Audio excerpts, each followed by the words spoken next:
Good afternoon, everyone. I apologize for our tardiness. I was with the president. Let me begin with a few scheduling announcements today. President Trump will travel to Scotland, where he will visit both Turnberry and Aberdeen from July 25th to July 29th. During the visit, President Trump will meet again with Prime Minister Starmer to refine the great trade deal that was brokered between the United States and the United Kingdom. And the President and the First Lady will travel to the United Kingdom for an official state visit from September 17th to September 19th later this fall. This will mark a truly unprecedented second state visit for President Trump, and he is honored and looking forward to meeting with His Majesty the King at Windsor Castle. There has been a wave of positive economic news over the past week, which I would like to highlight today. Joe Biden's inflation crisis has been defeated. Prices paid to American businesses for goods and services were flat in June, which is lower than all 50 forecasters in the Bloomberg survey predicted.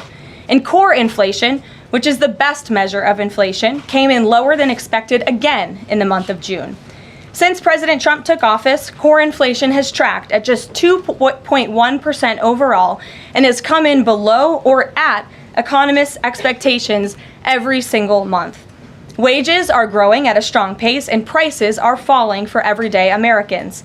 We also saw prices for new and used vehicles and airfares drop last month. In addition, prices for gas, fuel oil, energy commodities, hotels, airfare, public transportation, and fresh vegetables are all down over last year. As we said all along, trust in President Trump. The American dream is back, and everyday families are already reaping the benefits of this incredible economic turnaround in just 6 months. President Trump has ended the era of economic surrender and implemented powerful tariffs to stand up for our workers and businesses and rebalance America's trading agreements. Despite all of the doom casting from the so-called experts claiming that these tariffs would be the end of the world as we know it, the opposite has occurred. Tariffs are not inflationary, as President Trump has said all along. In reality, tariffs are a source of massive revenue. We're seeing trillions of dollars in private investment pour into our country right now because the companies around this world want to make their products right here with American labor and not have to pay any tariffs at all. Customs and tariff revenue has already totaled more than $113 billion since President Trump entered office, helping to lead a budget surplus in June for the first time in nearly a decade. We are truly entering a golden age as a result of these pro-growth and America First trade policies.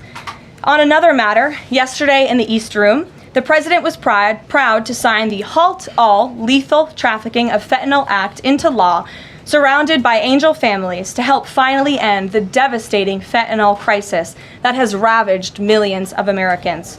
Under the Halt Fentanyl Act, anyone who possesses, imports, distributes, or manufactures any illicit fentanyl-related substances will be subject to criminal prosecution in the same manner as any other Schedule I controlled substance. This legislation will close the loopholes that criminals use to skirt around the law and make it easier for law enforcement to prosecute vicious traffickers who peddle poison in our communities. President Trump has always made tackling the drug crisis a top priority, and this important bipartisan legislation further follows through on that commitment. The complete and total success at our southern border that many in the media in this room continue to ignore is another example of the president keeping his word to families who have lost loved ones due to fentanyl, and it's another win for the American people. Customs and Border Protection just released the final operationalized stats for the month of June, and I must highlight some of these incredible numbers. There were only 6,072 Southwest apprehensions in June, 15% lower than the previous record that this president set in the month of March. To put that in perspective, the Biden administration routinely saw the same number of encounters in a single day, and on many days, that number was more than 10,000 apprehensions at the southwest border. There were also 0 illegal aliens released along the southwest border for the second consecutive month in a row. President Trump promised to end the illegal alien invasion, and he has delivered on that promise to the American people in record time. With the border sealed, deportations are ramping up. This past weekend, our brave ICE agents were arresting violent criminal illegal aliens all across the country. ICE Atlanta arrested an illegal alien from Mexico, convicted of attempted rape of a child in North Carolina. ICE Baltimore arrested an illegal alien from Guatemala who was previously convicted for sexual abuse of a minor in Maryland.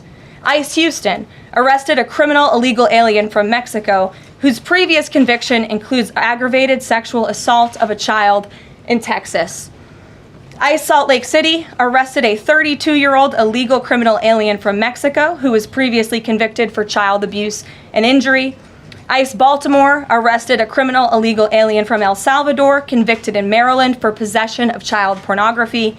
And ICE San Antonio arrested a criminal illegal alien from Mexico convicted of aggravated sexual assault in Texas. The men and women of ICE are heroes. They are putting their lives on the line every day to get the worst of the worst, these types of criminals, out of our communities and out of our country. And the president continues to strongly have the backs of all ICE agents who are doing their jobs to keep all of us, including everyone in this room, safe. The facility, one second. In other news, following President Trump's bold executive actions protecting American children from irreversible chemical and surgical mutilation, the largest provider of these barbaric practices will now be closing its doors.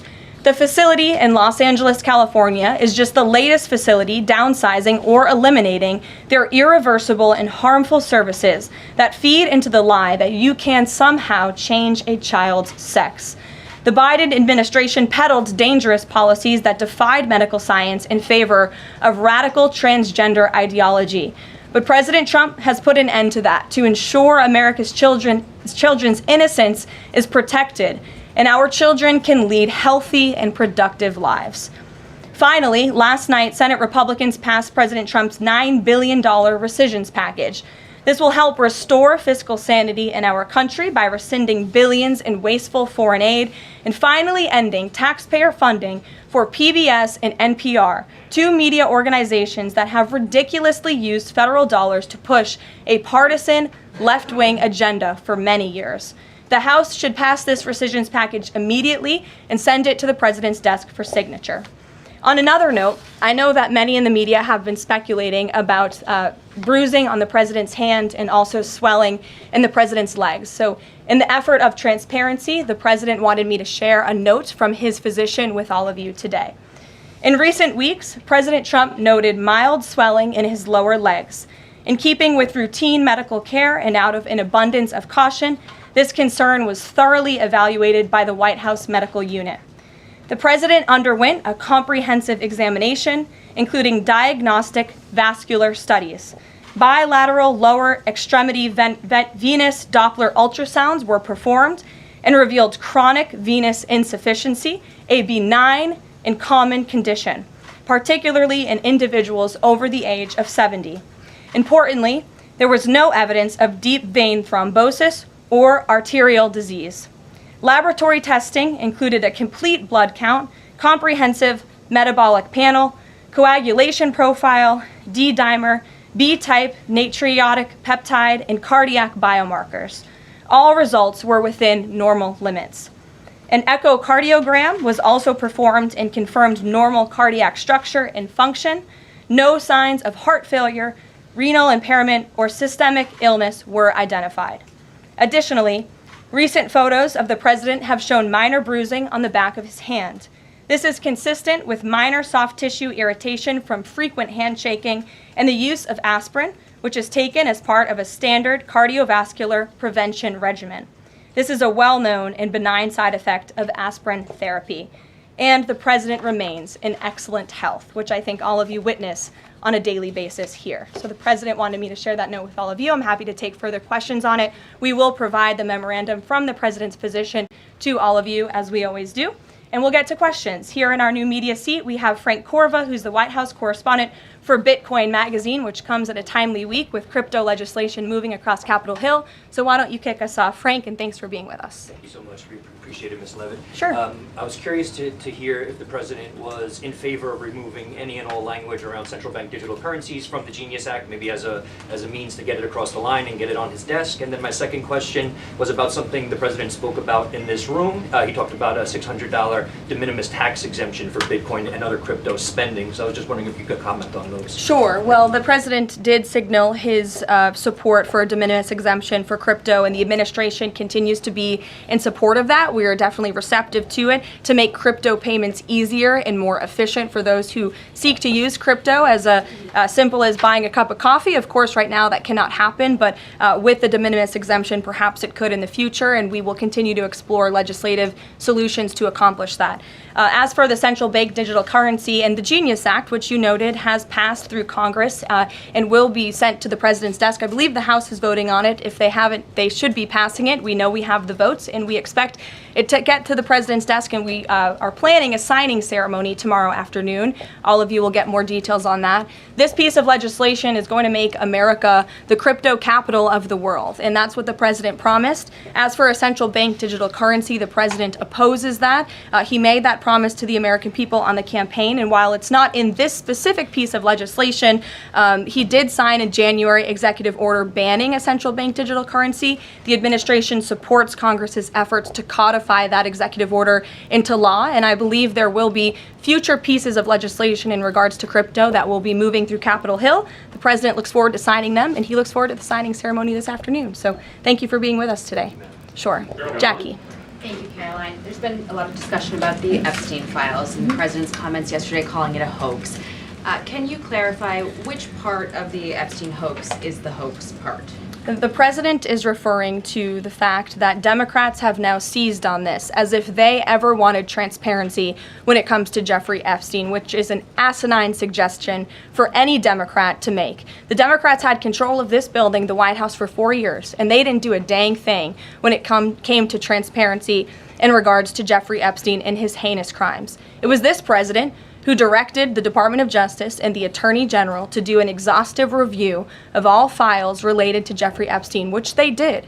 The Attorney General and the FBI, led by Pam Bondi, Dan Bongino, Kash Patel, these are great patriots, some of the most trusted voices in the Republican Party movement. It's part of the reason the president appointed them to these high law enforcement positions, and they spent many months going through all of the files related to Jeffrey Epstein, and they concluded what they found in that memo, which they drafted and they released. And so the president has been transparent. He has followed through on his promises to the American people, but he doesn't like to see Democrats and the mainstream media covering this like it's the biggest story that the American people care about.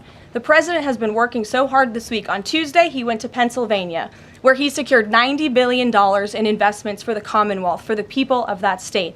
After that, he came back to the Oval Office at 8 p.m. He went in there to whip votes to get the Genius Act signed into law. And because of his efforts, that bill is now going to be signed and passed. The following day, yesterday, he meets with a foreign leader, the King of Bahrain, to secure more investments into this country. And then yesterday afternoon, the president is in the East Room of the White House mourning with parents who have lost their children because of fentanyl, signing a bipartisan piece of legislation.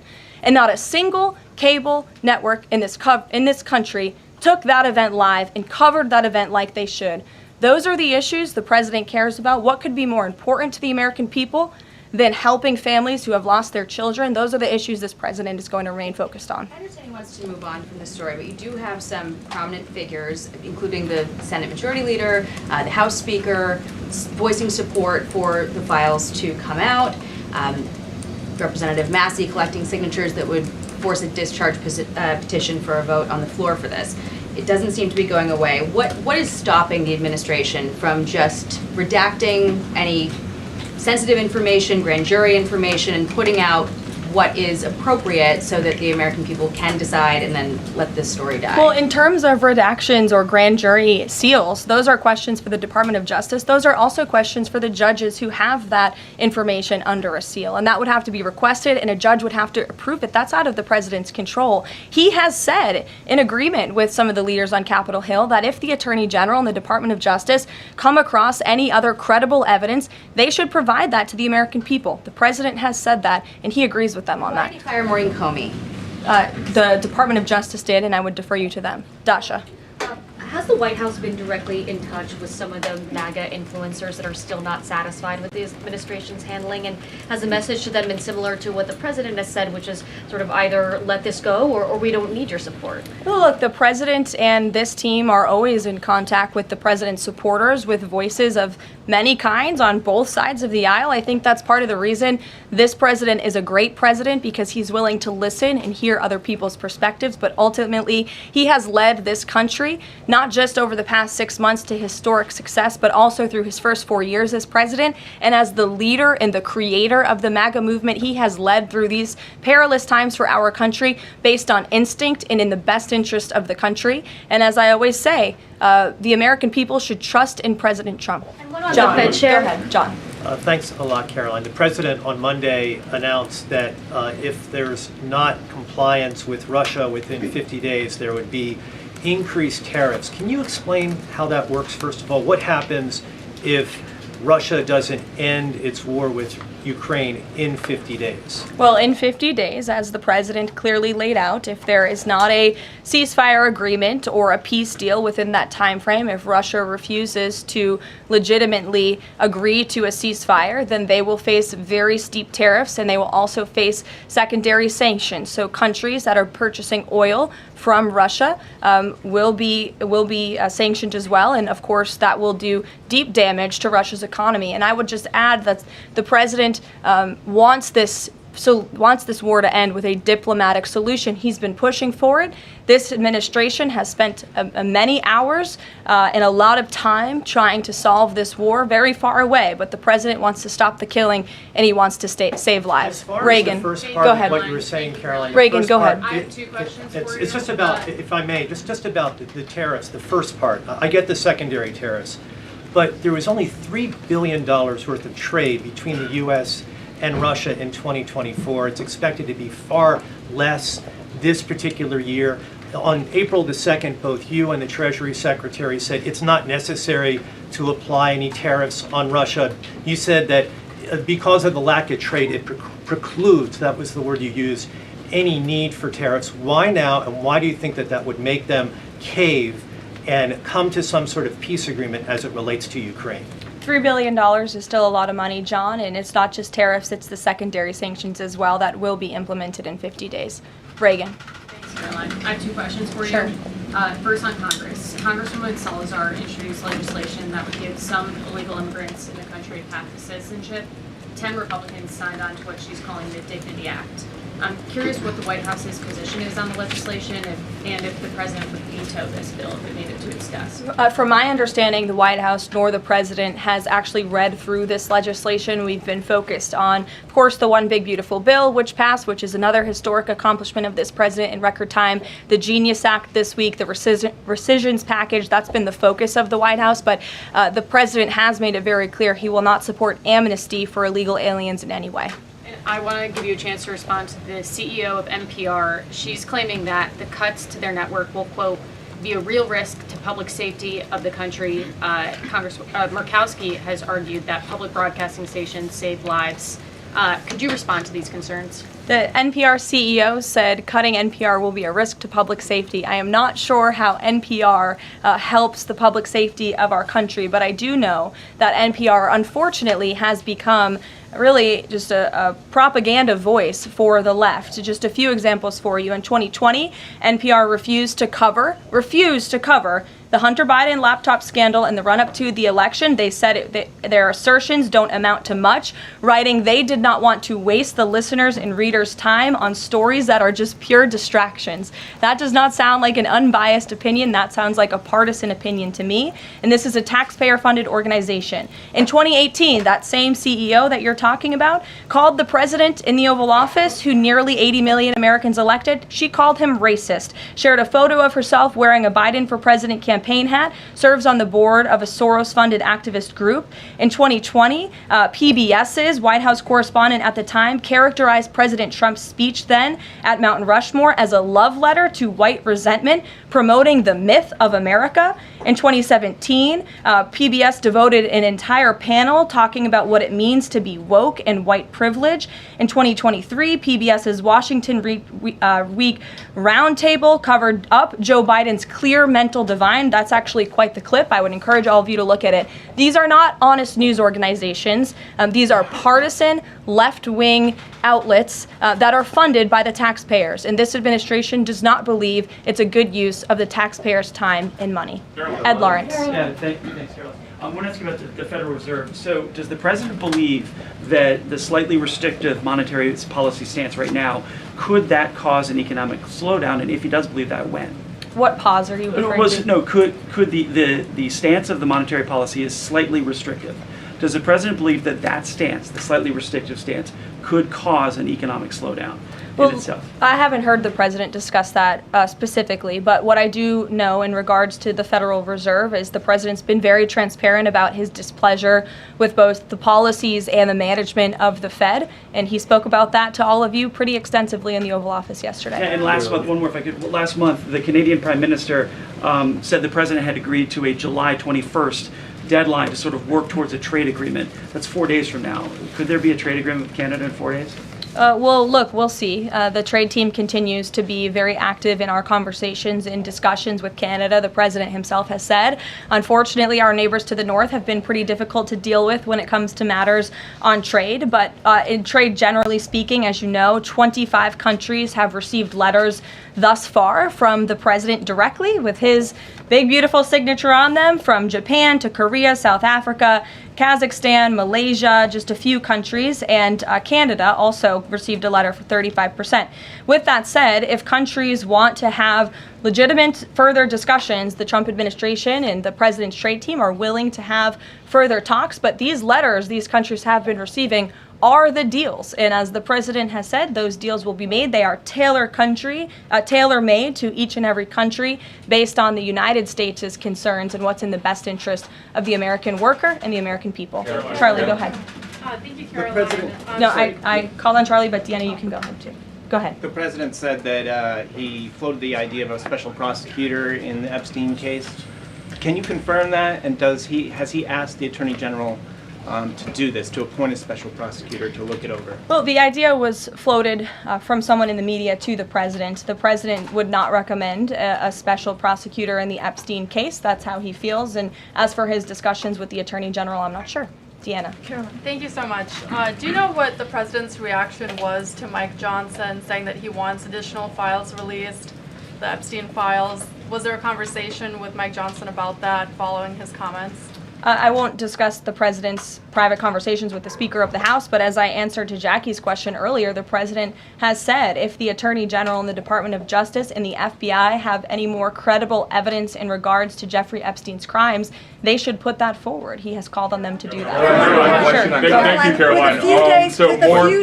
With a few days. I'll go to all of you, starting with the lady in the blue. Go ahead. With a few days to the August 9th deadline, how are the negotiations with Europe going? There's some sticking points.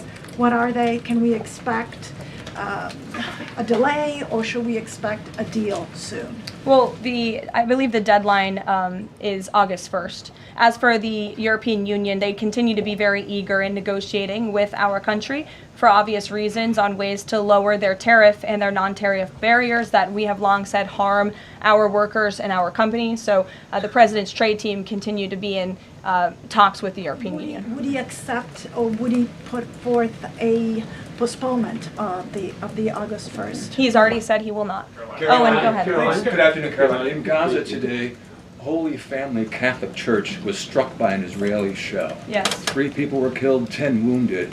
What is the president's reaction to that church coming under fire? It was not a positive reaction. He called Prime Minister Netanyahu this morning to address the strikes on that church in Gaza, and I understand the Prime Minister agreed to put out a statement. It was a mistake by the Israelis to hit that Catholic church. That's what the Prime Minister relayed to the President, and you should look at the Prime Minister's statement that will be coming out.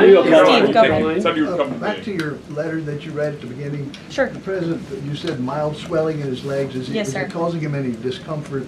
How are you treating it? Nope. No discomfort from the president at all, and you probably all see that on a day-to-day basis. He's working around the clock. As for the treatments, I can defer to the president's physician, and we'll get you this letter. I think it will answer all your questions. There are reports that a Chinese-born banker who works in Atlanta for Wells Fargo is being prevented from leaving China.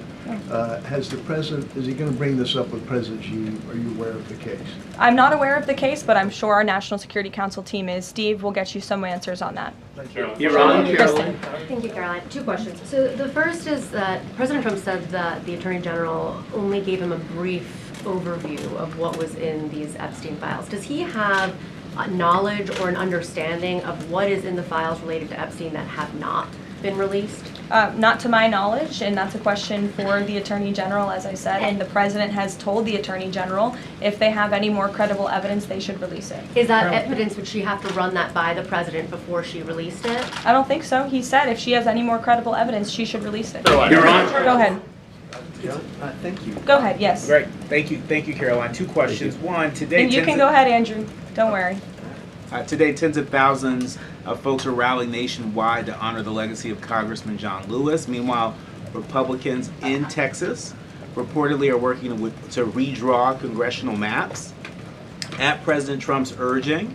How is President Trump reconciling his call to action for Texas Republicans with the legacy of Representative John Lewis? I'm not quite sure how the two things are related. I think the president would agree that John Lewis served our country for many, many years. It has nothing to do with the redistricting efforts that are currently underway by Texas Republicans to add seats to their legislature. They have the right to do that. The president spoke to the congressmen and women who serve the great state of Texas about it, but it's up to them and it's up to their legislature to get that approved. And Caroline, just a second question. And Go does ahead. the president support the Justice Department's request for just 1 day in jail for the officer convicted in Breonna Taylor's killing?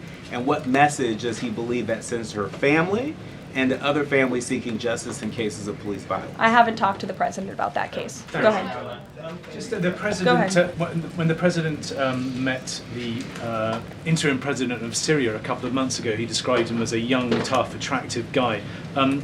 After the latest clashes in Syria over the last few days, does President Trump still support Syria's interim president? The president still supports Syria's pathway to a peaceful and prosperous country, and you received an update directly from the Secretary of State on the ongoing situation between Syria and Israel. I spoke to him myself this morning to get an update, and as soon as the United States became involved in this conflict, we were able to de-escalate, deconflict. That seems to be continuing.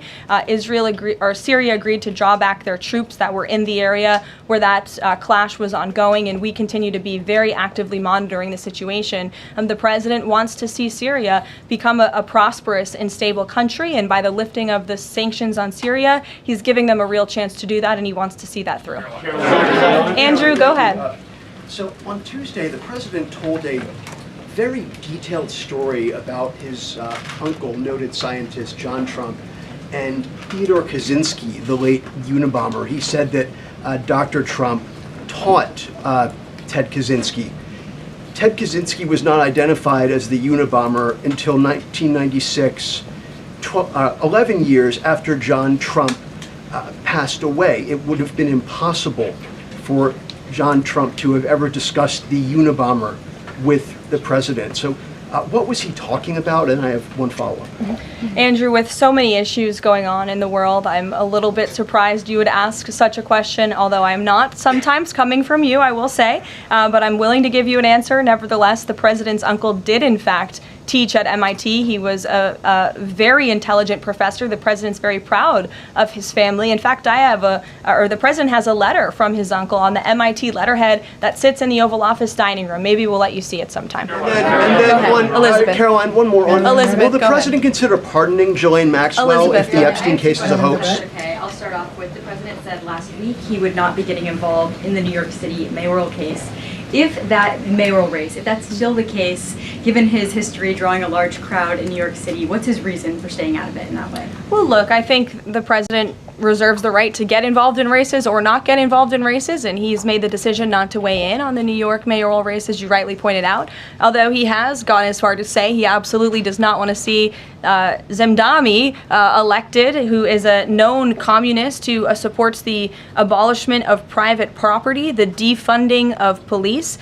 He has made very well-known anti-Semitic statements. It would be a disaster for New York and for this country, and I think it's quite telling that this individual, a known communist, has been spending time in Washington this week meeting with leaders on Capitol Hill. This is truly where the Democrat Party is headed. Clearly, they learned nothing from November 5th in the president's overwhelming victory. Mary, go ahead. Thank you, Caroline. I want to backtrack to the hospitals that have stopped providing transgender surgeries and hormones for kids. On this front, does that have anything to do with the DOJ's subpoenas last week? Should we expect any more hospitals to be shutting down their programs? And I wanted to also ask what you make of all these media reports, especially the AP, which I noticed, which portrays these children as losing something that's saving their lives.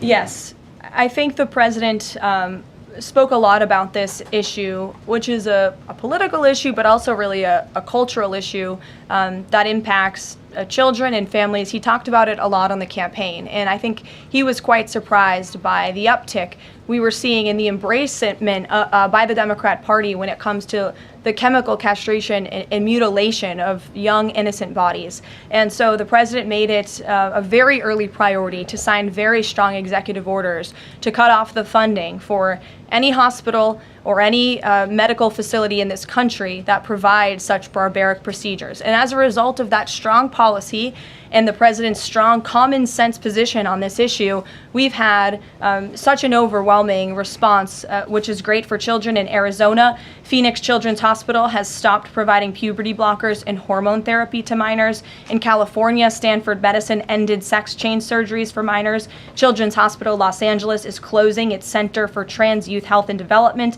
surgical program. In Illinois, Lurie Children's Hospital Chicago stopped sex change surgeries. Again, let's think about what we're talking about here. Sex change surgeries for minors. These are barbaric practices that no innocent child should have to endure. And the president wants to protect the innocence of children, and I know the vast majority of Americans support him in that effort. This is a wildly popular and common sense endeavor this administration has taken, and we've seen many of these medical institutions have followed through with the president's executive orders, but we'll continue to take further action on this important issue.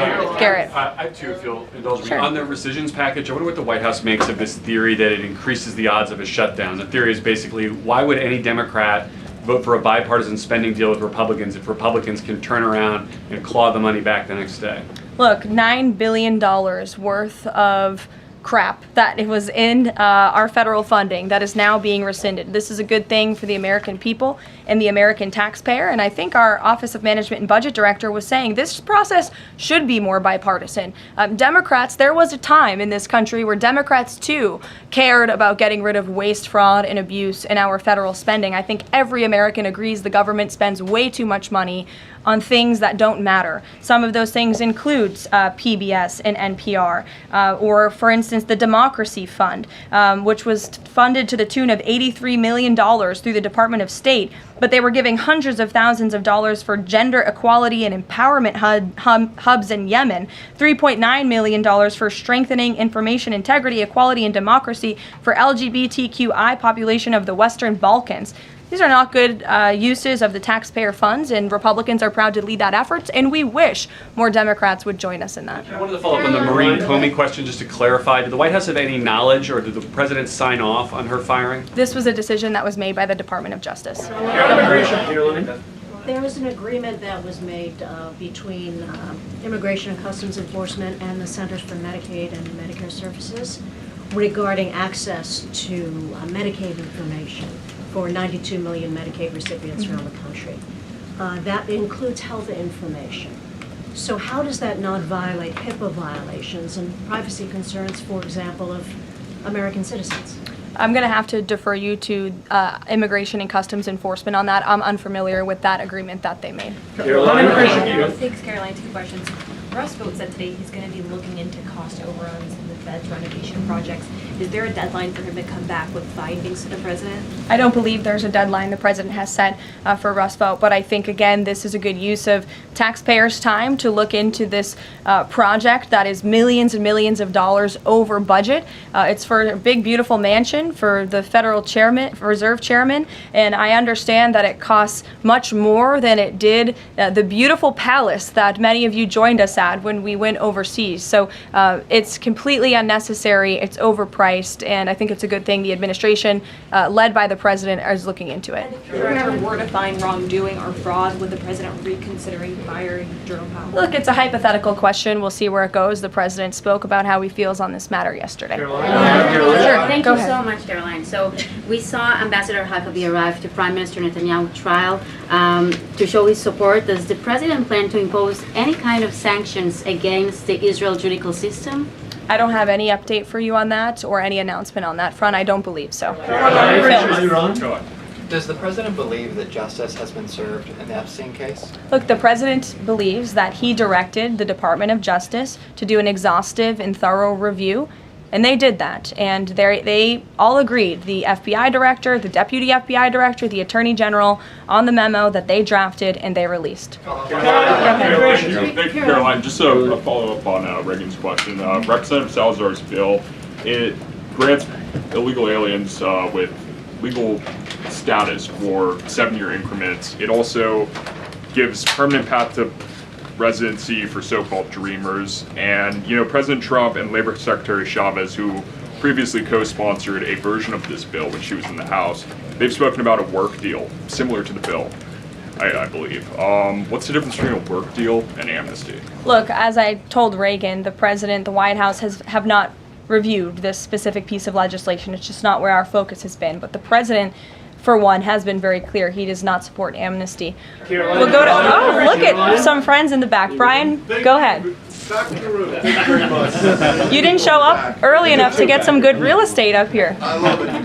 Any update on the auto pen? I know that there was the DOJ and some others were looking into the thousands of documents that were signed off just before Joe Biden left office. Any update on the auto pen? Yes. I'm not laughing at you. I'm just laughing at how far away you are, and you're going to need to get some microphones back there.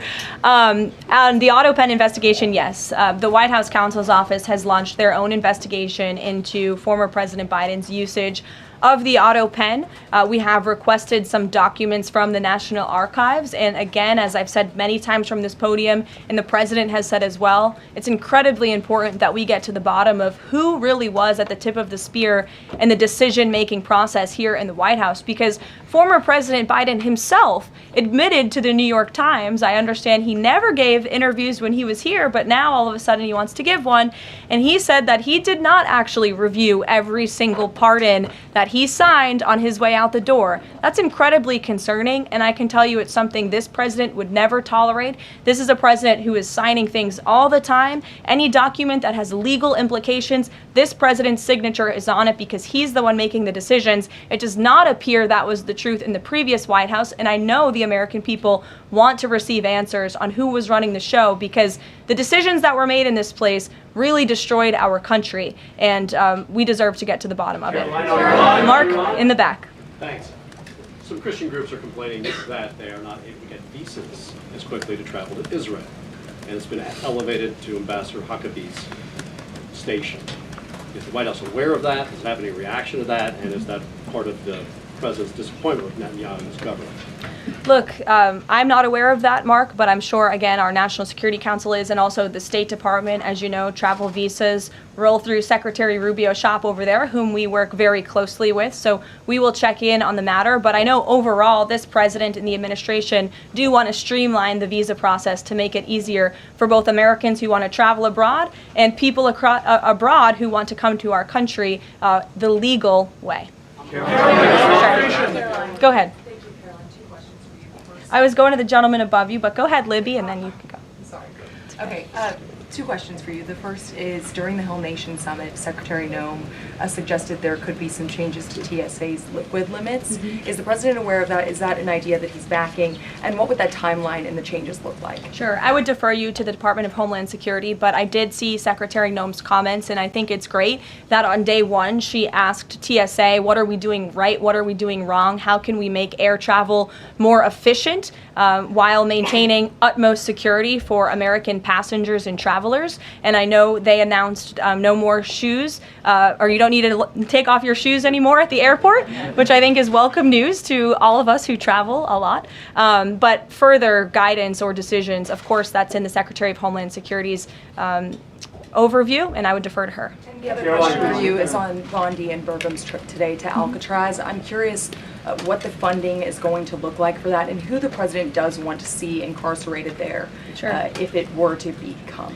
Sure. Well, this was an idea of the President. He spoke about it in May, and he directed his administration to review a reopening plan for Alcatraz if it is possible, which is why the Attorney General and the Secretary of Interior have traveled there today. They are touring the site, and if the Alcatraz prison is reopened, it would be under the purview of the Bureau of Prisons, and the Secretary of Interior also would play a big role in this as well. So they're there to review the site today, and I'm sure you'll hear more from them on it later. And just to follow up, Libby, on who the President wants to see housed in Alcatraz, the worst of the worst criminals in this country, both American criminals who convict heinous crimes, but also illegal alien criminals before deportation as well. Sure. Go ahead. The State Department yesterday urged the Chinese Communist Party to cease its campaign to eradicate Falun Gong, a peaceful spiritual practice. With the anniversary of this brutal persecution approaching, does the White House have a message for the CCP on this? Well, I will get you one, and we will get back to you. Sure. Go ahead. We'll take. Go ahead, and then go ahead. Sure. I've never called on you. Why don't you go ahead? In the red tie. Me. Dr. Harper behind. Thank you. Yes. Go ahead. Go ahead. Me. Thanks. Yes. Thank you, Caroline. Yes, you. What's your name? My name is Matias. Thank you. What's your outlet? I'm for Record TV, Brazil. Great. Brazil's President Lula recently said that President Trump was elected to govern the United States and not to act as the emperor of the world. And he also emphasized that Brazil is open to negotiation. I'd like to hear what you have to say about it, what the administration has to say about it, and specifically what areas are currently open to negotiation in the light of the 50% tariffs that were announced. Sure. The President is certainly not trying to be the emperor of the world. He is a strong president for the United States of America, and he's also the leader of the free world. And we've seen a great shift across the entire globe because of the strong leadership of this president. In regards to Brazil, the president sent a letter to Brazil announcing their new tariff percentage. He also directed our USTR ambassador, Jameson Greer, to launch an investigation of Brazil under Section 301 of the Trade Act of 1974, designed to address unfair foreign practices that are affecting U.S. commerce. For years, we know Brazil's digital regulations and weak IP protections have undermined U.S. tech and innovative companies, and their tolerance of illegal deforestation and other environmental practices puts American producers, manufacturers, farmers, and ranchers who follow better environmental standards at a competitive disadvantage. So this president always acts in the best interest of the American people and the United States of America, and he will continue to do so. Thank you very much, everyone. We'll see you later. I appreciate the enthusiasm today.